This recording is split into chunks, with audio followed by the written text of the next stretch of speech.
खैर अगर हौसले की बात करें तो हौसला मुझे ज़रूर मेरे परिवार से मिला है, क्योंकि आज मेरे साथ मेरे परिवार की तीसरी पीढ़ी जो है वो सीआरपीएफ में काम कर रही है। तो बचपन से ही एक कह सकते हैं कि आंतरिक जज्बा जो था, अच्छा, तो बचपन से ही आ गया था कि हाँ हम ऐसा कुछ कर सकते हैं और ज़रूर कुछ कर जाएंगे। तो सीआरपीएफ ज्वाइन किया। सीआरपीएफ ज्वाइन करने के बाद पहले छत्तीसगढ़ में काम किया। जब छत्तीसगढ़ में काम किया तो हौसला और मजबूत हो गया कि अगर यहाँ कर सकते हैं तो कोबरा में भी कर सकते हैं। तो इसीलिए कोबरा बटालियन को ज्वाइन करने के बारे में सोचा मैंने। जी, लेकिन आपसे पहले किसी ने ऐसा सोचा नहीं था, आप पहली थी जिसने कहा कि मुझे कोबरा बटालियन ज्वाइन करना है। कोबरा बटालियन जो कि एक एलीट फोर्स है और बहुत खतरनाक कारनामों को अंजाम देती है, तो आपको कभी भय नहीं लगा उसके बारे में सोच के? भय नहीं लगा, थोड़े कह सकते हैं कि हेजिटेशन दिमाग में थी कि पता नहीं कर पाऊंगी कि नहीं कर पाऊंगी, और कोबरा बटालियन का जो बेसिकली ऑपरेटिंग प्रोसीजर है उसको जस्टिफाई कर पाऊंगी कि नहीं कर पाऊंगी, कहीं ऐसा तो नहीं होगा कि मेरी वजह से बटालियन कहीं वीक ना पड़ जाए। तो ये सब थोड़ी चीजें थी दिमाग में, पर लगा कि नहीं कर लूंगी, और इन्हीं सब भी कह सकते हैं कि मानसिक उलझनों से लड़ते हुए फाइनली कोबरा में पहुंच गए। तो क्या आपने अपना चॉइस दिया था कि मैं छत्तीसगढ़ जाऊंगी, मैं नक्सल इन्फेक्टेड एरियाज में जाऊंगी? क्या ऐसा चॉइस आपने बोल के दिया था? हाँ, ऐसा चॉइस मैंने बोल के दिया था। क्या कहा था आपने? कि मैं जाना चाहूंगी नक्सल इन्फेस्टेड एरियाज में, और मैं देखना चाहूंगी एक्चुअली कि कैसे वहां पे काम कर रहे हैं, क्योंकि ट्रेनिंग के दौरान हम लोगों ने बहुत कुछ सीखा होता है उसके बारे में, जंगल वॉरफेयर के बारे में काफी कुछ सीखा होता है। तो अगर आप उसको अप्लाई नहीं कर पा रहे हैं अपने जॉब में, तो मुझे लगा कुछ फायदा नहीं है उस ट्रेनिंग का। तो जो मैंने सीखा है उसको अप्लाई करने के लिए मुझे एटलीस्ट वहां पे जाना है। लेकिन ये बताइए कि कोबरा मतलब बटालियन में जाने के लिए जो ट्रेनिंग होती है वो भी बड़ी दमदार ट्रेनिंग होती है, और उससे आप पहली बार गुजरी होंगी, क्योंकि आप पहली ऐसी महिला अफसर थी जिसने कहा कि मैं ज्वाइन करूंगी। एक्चुअली बहुत कंफ्यूजन का एक कह सकती हूँ मैं दौर था, मेरे लिए भी और सीआरपीएफ के लिए भी। अच्छा। क्योंकि मैंने बोल दिया था कि मुझे कोबरा जाना है और बोल दिया था कि ठीक है आप आ जाइए, पर अभी ट्रेनिंग करवाने वाले जो इंस्ट्रक्टर्स थे, उस्ताद थे, वो बड़े कह सकते हैं जद्दोजहद से गूंज रहे थे। तो कि अरे भाई कैसे कराएंगे, लड़की कभी आई नहीं है, जो भी सिलेबस है सब लड़कों के हिसाब से डिजाइन किया हुआ है। अच्छा। क्या कुछ करेंगे इसके साथ में, और ये पता नहीं कैसी होगी, आकर के बोलेगी मुझे ये चाहिए, मुझे वो चाहिए, नहीं ये नहीं होगा मुझसे या वो नहीं होगा मुझसे। तो ये सब क्या कह सकते हैं कि जो शुरुआती जो उनकी उलझने थी, तो उन उलझनों से जूझते हुए किसी तरह कोबरा ट्रेनिंग स्कूल पहुंची मैं, और वहां पे जाके जब ट्रेनिंग शुरू की तो एक दो हफ्ते बाद मतलब उस्तादों को और सभी इंस्ट्रक्टर्स को समझ में आ गया था कि नहीं ये छोड़ के नहीं भागेगी कम से कम। तो इसके लिए हमें ज्यादा परेशान होने की जरूरत नहीं है, और जैसे लड़की ट्रेनिंग कर रहे हैं वैसे ये भी कर जाएगी। लेकिन वैसे जब ट्रेनिंग के दौरान भी लड़कियों के लिए पैरामीटर्स थोड़े से कम रखे जाते हैं लड़कों के मुकाबले, मगर आप ऐसी पहली महिला थी जो वहाँ ट्रेन होने जा रही थी, तो वो पैरामीटर्स लड़कों वाले उन्होंने रखे या थोड़े से कम किए थे आपके लिए? नहीं, कम नहीं किए गए एक्चुअली, वो लड़कों वाले ही पैरामीटर्स थे, और यही मेरे लिए एक थोड़ा चिंता का विषय था कि पता नहीं कर पाऊंगी कि नहीं कर पाऊंगी, बिकॉज बहुत ही फिट कोबरा कमांडोज मेरे बगल में दौड़ रहे होते थे। बिल्कुल। तो उनकी बराबरी करते हुए दौड़ना है, पर एक दिमाग में फिर ये भी रहता था कि अगर स्टैंडर्ड्स कम किए गए तो ऑपरेशंस में जब मैं उनके साथ चलूंगी तो कहीं ऐसा ना हो कि मैं वीक पड़ जाऊं उनसे। तो क्योंकि ग्राउंड में काम तो उन्हीं के साथ करना है, तो उनके लेवल का फिजिकल फिटनेस आपको मेंटेन करना पड़ेगा। तो जब इतनी टफ फिजिकल ट्रेनिंग आप ले रही थी, उस वक्त कभी ऐसा लग रहा था कि मैंने कुछ गलती कर दी आके, या हमेशा आपको लग रहा था कि नहीं मेरा जो लक्ष्य है बिल्कुल मेरे सामने है? मेरे को लगता था ऐसा सुबह उठने के टाइम पे। अच्छा। डेली एक बार सुबह उठती थी, 5 मिनट एक खुद से एक लड़ाई करती थी कि अरे क्यों आ गई मैं यहाँ पे। पर वो बैरियर जब टूट जाता था उसके बाद दिन शुरू होता था, तो रात को बड़ी सुकून की नींद आती थी मेहनत के बाद कि हाँ आज कुछ अच्छा सीखा। तो आपके जो ऑफिसर्स थे वो किस तरह से ले रहे थे इन सब चीज़ों को, जब आप उनको अपनी ये मांग रख रही थी कि मैं या तो नक्सल इन्फेक्टेड एरिया में जाऊंगी, या मैं नॉर्थ ईस्ट में जाऊंगी, या मैं मुझे जेएनके में भेज दो? एक्चुअली मिक्स्ड रिएक्शंस थे, तो समझ नहीं आ रहा था कि कैसे। अच्छा, नॉर्थ ईस्ट और जेएनके का सिचुएशन ऐसा है कि वहाँ पे लड़कियां हमेशा से काम करती रही हैं और बहुत अच्छा काम कर रही हैं। पहले फीमेल ऑफिसर्स ने और फीमेल जवान्स ने बहुत अच्छा काम किया है वहाँ पे, तो उसके बारे में ज्यादा सोचना नहीं पड़ेगा कि ठीक है बोल रही है तो भेज देंगे। पर क्योंकि पहली इसकी चॉइस ये है कि इसको नक्सल एरियाज में जाना है, तो ऑब्वियसली थोड़े मिक्स्ड रिएक्शंस थे कि पता नहीं एक क्या एक्सपेरिमेंट कह सकते हैं, करके देख लेते हैं, सक्सेसफुल हुआ तो आगे भी कैरी फॉरवर्ड होगा। तो उसी के चलते मुझे मौका दिया गया आने का, और मैं बहुत ही शुक्रगुजार हूँ अपने सीनियर ऑफिसर्स का और सीआरपीएफ का कि मुझे मौका दिया गया। अच्छा, आप महिला बटालियन जब शुरू में आपने महिला बटालियन में भी जाना पसंद नहीं किया जी, आपने कहा कि मुझे मेल बटालियन में भेजो? वो एक कह सकते हैं कि उस समय शायद एक नासमझी थी ये बोलना कि क्यों, जब ट्रेनिंग मैंने सब मेल ऑफिसर्स के साथ में की है और उनके बराबर की है, तो क्यों मैं महिला बटालियन में जाऊं, मैं कम नहीं हूं ना। तो मुझे भी ऐसी एक मेल बटालियन में जाना है। तो ये है, पर ये कह सकते हैं कि वो डिसीजन काफी फ्रूटफुल साबित हुआ मेरे लिए। बहुत कुछ सीखने मिला मुझे छत्तीसगढ़ में आकर के। अच्छा, जब आप छत्तीसगढ़ में आई तो पहले आप दरभा में आई, जो बहुत ही मतलब नक्सलियों का गढ़ माना जाता है, और आजकल आप सुकमा में तैनात हैं, है ना? तो जब पहली बार वहाँ पहुंची थी, उस वक्त के कुछ एक्सपीरियंस अपने बताइए। उस वक्त के एक्सपीरियंस कहेंगे तो बहुत ही रोमांचक अनुभव रहे हैं वहाँ के, और रोमांचक अनुभव 2 तरीके से रहे। एक जो मैं अपने डिपार्टमेंट के साथ में मैंने फील किया, और दूसरा जो वहाँ के गाँव वालों के साथ रह करके मुझे महसूस हुआ। डिपार्टमेंट के साथ ऐसा था कि जो मेरे जवान थे, या फिर जो कह सकते हैं कि मेरे साथ जो काम करने वाले लोग थे, उनको ये विश्वास दिलाना कि नहीं मैं लड़की हूँ पर मैं ऑपरेशन प्लान कर सकती हूँ और नहीं मैं आपको सेफली घर वापस ले आऊंगी, ये विश्वास उनके अंदर दिलाना, तो ये एक मेरे लिए एक बड़ा मुद्दा था। और शुरुआती दौर में मैंने देखा था कि 1-2 हफ्ते तक ऐसे रहा था कि मैं ऑपरेशंस प्लान करती थी और जवानों को समझाती थी कि भाई आज हम ऐसे जाएंगे, आज हम ये करेंगे, आज हम वो करेंगे। तो मैं वो असहमति, जैसे कैसे डिसएग्रीमेंट, सेंस ऑफ डिसएग्रीमेंट उनकी आंखों में देख पाती थी। साहब होते तो शायद थोड़ा ज्यादा अच्छा कर लेते थे, मैडम में पता नहीं क्या करेगी, तो ये रहता था दिमाग में। बट जैसे जैसे मेरे साथ काम किया तो वो भरोसा उनमें आ गया कि नहीं मैडम भी उतनी सक्षम है और हमें सेफली घर वापस ले आएंगी, ऑपरेशन प्लान किया है तो अच्छा प्लान किया होगा। तो ये एक्सपीरियंस डिपार्टमेंट के साथ रहा। और गाँव वालों के साथ में ऐसा था कि जंगल में जाते थे तो वहाँ के गाँव वालों की भी आदत है हमेशा वर्दी में लंबे चौड़े साहब लोगों को देखने की, तो उनमें कभी लड़की दिख जाती थी तो उनको विश्वास नहीं होता था, तो पलट के देखा करते थे लड़की है क्या। हम लोग कभी नाके ड्यूटी पे अगर खड़े हैं तो रात में किसी को गाड़ी वाड़ी को रोक के चेक किया तो अंधेरे में मेरी अगर आवाज कहीं से सुनाई देती थी तो लोग बाहर झांक के देखते थे लड़की की आवाज सुनाई दी गई यहाँ पे। तो ये कह सकते हैं कि लोगों में एक बड़े अचंभित थे ये देख करके कि नहीं सच में एक लड़की यहाँ पे आ गई है जो काम कर रही है। तो जो खास तौर से जो महिलाएं हैं उस एरिया में रहने वाली और लड़कियां हैं वो आपको किस तरीके से देखती हैं? वो बोल सकते हैं मैं कि एक बहुत ही आशा भरी नजरों से देखा करती थी कि उनको लगता था कि नहीं कोई तो है, मतलब जो हमारे लिए भी आ गई है यहाँ पे। और हम लोगों को डर लगता था कैंप में जाने से और डर लगता था फौजी वर्दी देख करके।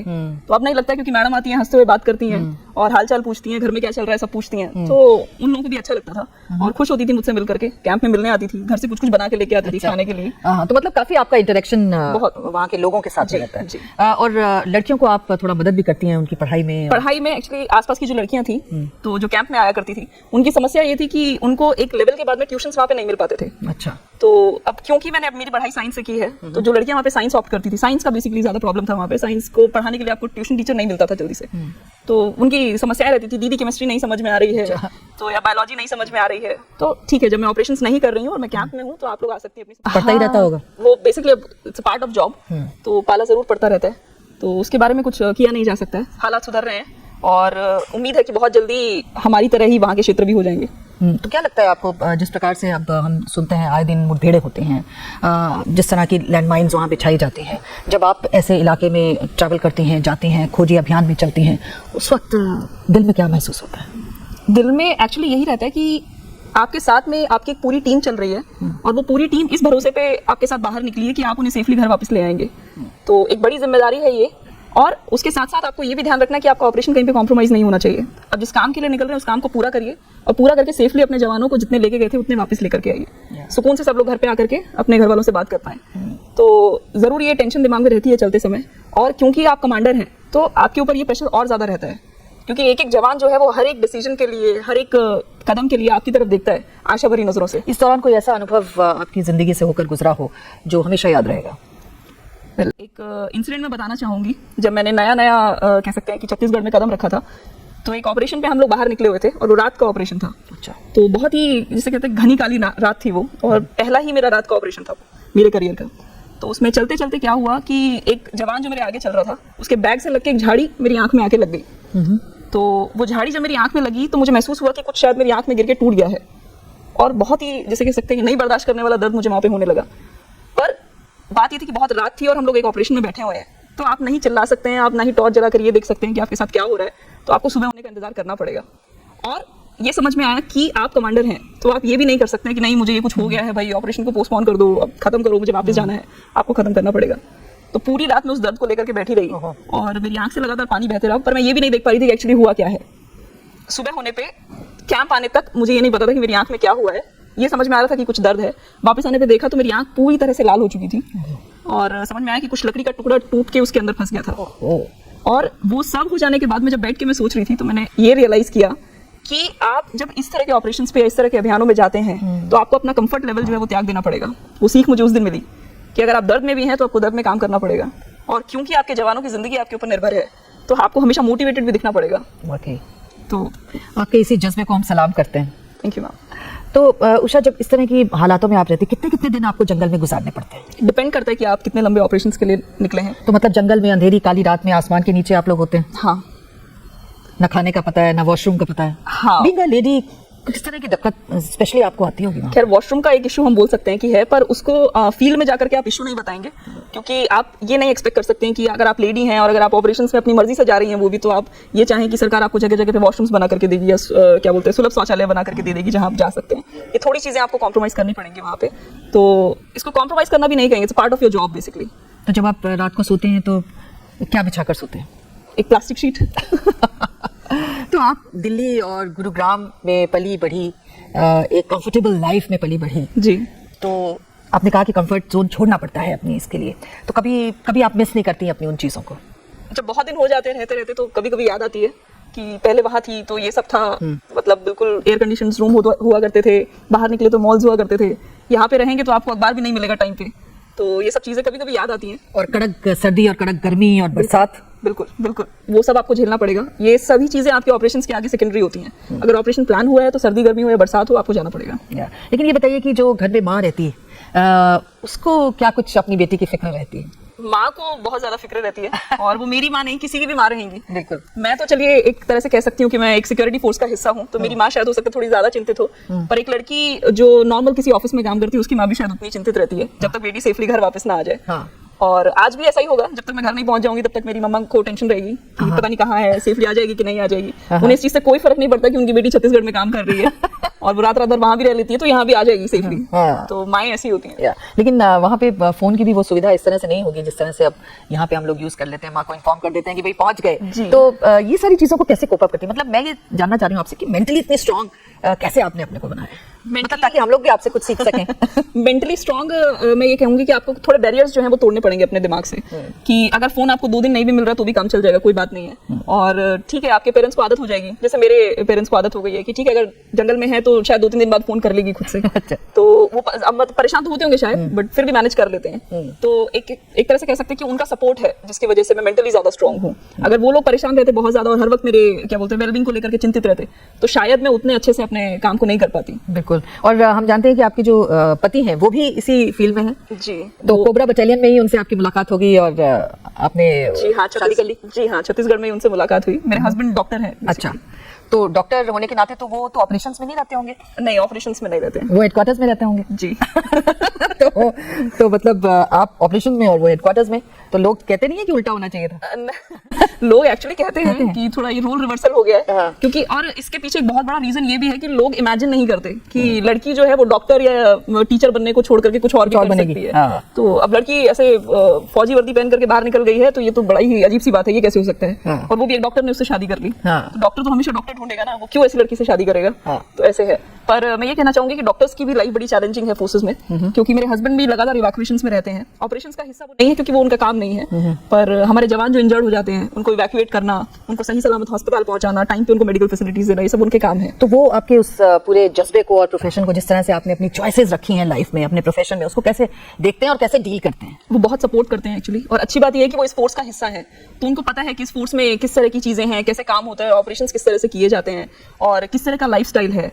तो अब वो ये एक्सपेक्ट नहीं करते मुझसे कि हमेशा मेरी बीवी घर आकर के मुझे खाना बना करके खिलाएगी। कई बार ऐसा होगा कि वो नहीं आ पाएगी तो मुझे खुद बना के खा लेना है, तो इसके लिए लड़ाई नहीं करनी है उससे। कई बार ऐसा होगा कि मैं उससे फोन पे बात नहीं कर पाऊंगा 2-2 3-3 दिन, तो इसको लेकर के उस पर शक नहीं करना है कि वो क्यों नहीं मुझे फोन कर रही है आजकल। तो ये सब चीजों के साथ वो कोप अप कर पाते हैं क्योंकि वो खुद एक फोर्स का हिस्सा है। जी। अच्छा, जबकि आप फोर्स में आ गई और आपने जिस तरह का लाइफस्टाइल अपने लिए चुना, लेकिन इस बीच में एक जो शख्सियत है जो आपके भीतर है, जिसमें और भी बहुत सारे गुण हैं। हम जानते हैं कि आप कविता भी लिखते हैं। जी हाँ। कविता लिखा करती थी असल में। अच्छा। अब वो क्या बोल सकते हैं, वो शौक अब थोड़ा सा पीछे छूट गया है। अच्छा। काम के चलते। हाँ। पर अभी भी मन करता है कि अगर टाइम कभी मिले तो 2-3 लाइनें ऐसी दिमाग में आ जाएं और उनको कविता का एक रूप दे पाऊं। तो अगर हम कहें कि आप 2 पंक्तियां जरूर हमें सुनाएं तो? अभी एक्चुअली मुझे नहीं दिमाग में कुछ आ रहा है। अच्छा, इस कविता के अलावा और क्या कुछ शौक हैं जो जिंदगी में साथ साथ चलते हैं? भले ही कुछ देर के लिए थोड़ा पीछे हो जाए लेकिन चलते हैं। हाँ, मैं बताना चाहूंगी कि जब मैं पढ़ाई करा करती थी तो मेरा एक सपना हुआ करता था कि मैं कोरियोग्राफर बनूं। अच्छा। मतलब ये एक ऐसा सपना है जो शायद मैंने शेयर नहीं किया बहुत सारे लोगों के साथ में। डांस का? हाँ, मुझे डांस का बहुत ज्यादा शौक है। अच्छा। तो मैं कोरियोग्राफर बनना चाहती थी एक टाइम पे, मुझे बड़ा शौक था। अच्छा। और मेरी हैबिट ऐसी थी कि मैं टीवी पे कुछ डांस फॉर्म देखती थी, कुछ गाना सुनती थी तो अपने आप हाथ पैर हिलने लगते थे। अच्छा। इस पे ये स्टेप करेंगे, इस पे ये करेंगे, इसको ऐसा कंसेप्चुअलाइज कर सकते हैं। तो वो हद तक सोचा करती थी। तो वो चीज अभी भी है अंदर, हालांकि उसको फॉलो करने का अब कह सकते हैं कि समय नहीं है मेरे पास, पर एक इच्छा है वो भी करने की। जी। और गाने का साथ में? गाना नहीं गा पाती मैं, मेरी आवाज बहुत ही ज्यादा खराब है। और मेरे हस्बैंड बहुत अच्छा गाना गाते हैं, is very good singer. Okay, तो अब जबकि इतनी डिसिप्लिन आपकी लाइफ है और बहुत सारी चीज़ें हैं जो जिंदगी में आदमी करना भी चाहता है, बहुत सारे पुरस्कारों से आपको नवाजा भी गया है, और जब आप यूनिफॉर्म में निकलते हैं, क्या शान है आपकी। कमांडो लिखा है एक तरफ, जंगल वॉरियर लिखा है, सामने सुनहरे अक्षरों में किरण लिखा है, तो इतनी सारा जब आप निकलती हैं बाहर यूनिफॉर्म में, लोगों का क्या रवैया रहता है, बहुत लोग किस तरह से देखते हैं आपको? मैं कहती हूँ बहुत ही रिस्पेक्ट के साथ देखते हैं वो, और बहुत ही मेस्मराइज होकर के देखते हैं। या ये यूनिफॉर्म, ये नहीं कहूंगी कि मैंने ही पहली बार पहनी है, पर बात ये है कि किसी लड़की को देख करके यूनिफॉर्म में हमेशा इज्जत बढ़ जाती है। तो ऐसा लगता है कि हाँ, हमारे घरों की बेटियां जो हैं वो ऐसा कुछ कर सकती हैं। जब पिता ऐसा देखते हैं तो उनको लगता है कि मेरी बेटी जो है वो भी शायद ऐसा कुछ करेगी, या वो भी शायद ऐसा कुछ बन पाएगी। मैं देखती हूँ माओं को, जब वो कहती हैं कि बेटा आपके साथ एक सेल्फी लेना है, अपनी बेटी को दिखाना है, तो बेसिकली यही है कि अगर आप अपनी वर्दी से एक भी आदमी को इंस्पायर, एक भी इंसान को इंस्पायर कर पाते हैं फोर्स में आने के लिए, तो मुझे लगता है कि वर्दी का जो ये उद्देश्य है वो पूरा हो जाता है। मैं इसी बात पे आना चाह रही थी कि बहुत सारी महिलाएं और लड़कियां हमारे प्रोग्राम को देख रही हैं, आप क्या कहना चाहती हैं उन सब से, और खास तौर से अपना एग्जाम्पल देके उन्हें किस तरह से आश्वस्त भी करना चाहती हैं और रास्ता भी दिखाना चाहती हैं कि वो भी चाहें तो तमाम तरह के जालों को तोड़कर आगे बढ़ सकती हैं? जी, मैं यहाँ पे ये कहना चाहूंगी कि बेसिकली एक स्ट्रांग वुमन को यूनिफॉर्म के साथ ही जोड़ के ना देखे कि अगर किसी ने यूनिफॉर्म पहना ही है तो ही वो एक स्ट्रांग वुमन है। कोई भी लड़की जो अपने पैशन को फॉलो कर रही है वो एक, मैं कहूंगी, एक स्ट्रांग वुमन है वो। तो अगर आपका इच्छा है कि आप यूनिफॉर्म सर्विसेज की तरफ आना चाहती हो तो आप जरूर आइए, ये it's a wonderful field to join. अगर आप एडवेंचर लविंग हैं और आपको चाहिए जिंदगी में कुछ नया नया हर वक्त, तो आप जरूर आ जाइए यूनिफॉर्म सर्विसेज में। बहुत अच्छी जगह है ये, और मैं बहुत खुश हूँ अपने यूनिफॉर्म को लेकर के, अपने प्रोफेशन को लेकर के। तो जो भी यहाँ पे आएगी, बहुत मैं कह सकती हूँ कि उसको लगेगा कि उसने जिंदगी में कुछ हासिल किया है। तो पर बाकी ये कहना चाहूंगी कि जरूरी नहीं है कि आप सिर्फ यूनिफॉर्म सर्विसेज को ही फॉलो करें। अगर आप डांसर बनना चाहती हैं, आप डांसर बनिए। अगर आप एक्टिंग करना चाहती हैं तो एक्टिंग करिए। किसी भी इंसान के ये कहने से कि नहीं, ये प्रोफेशन में लड़कियों को नहीं जाना, या ये प्रोफेशन उनके लिए अच्छा नहीं है, या आपको सिर्फ डॉक्टर ही बनना है, या आपको सिर्फ टीचर ही बनना है, उनके कहने से आप डॉक्टर या टीचर मत बन जाएगी। जी, और मेरे ख्याल से यही बात है जो हम सबको जाननी चाहिए और आपसे हमें सीखना भी चाहिए। बहुत बहुत शुक्रिया, हमें उम्मीद है और पूरी मतलब हम कह सकते हैं दावे के साथ कि आप और बहुत नए आसमान को छुएंगे। जी, बहुत बहुत शुक्रिया हमारे साथ बात करने के लिए, तेजस्वी में आने के लिए।